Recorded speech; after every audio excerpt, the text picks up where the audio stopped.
Saya rasa dia ada ikan puyuh juga dalam ni. Mungkin dia duduk bawah. Ikan buntal ni, ikan buntal. Ikan buntal tak ada ni saya rasa.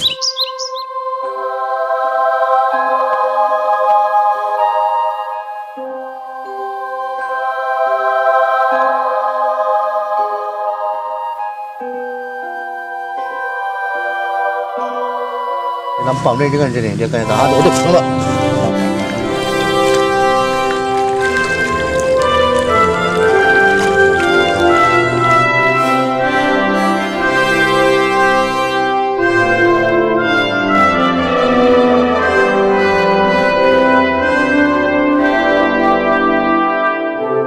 Kita resmi dia hari tu hujung bulan 5.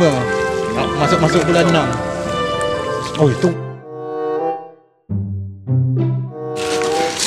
Dia punya makanan So, makanan dia ni. Okey. Sedap tak? Tak tahu dia cuba. So, apa betul dia Cik Iyu? Betul dia macam ni. Dia kumpulkan. Okay. Dia goncang sikit. Dia kata sini. Susah, nampak senang kan? Tapi susah. Macam mana kita nak tahu jantan betina ikan ni? Yang mana yang makan tu betina. Yang makan ikan lain tu betina. So, cara kasar dia berapa ribu?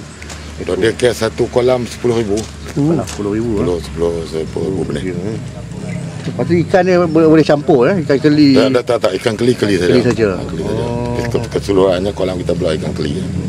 Jadi ini satu kolam ni, kolam khas untuk mancing lah. Ni untuk mancing dia campur lah. Jadi kita bawakan ikan-ikan ke sini untuk khas untuk mancing. Untuk mancing lah.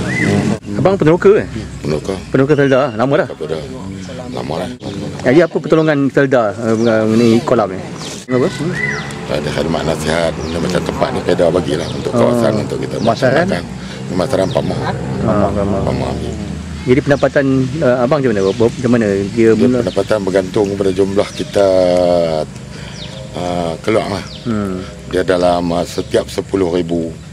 Dia kalau kita ambil anggaran mati 10% pun boleh lah dalam satu kolam RM500 gitu lah. Alhamdulillah lah. Boleh lah. Alhamdulillah.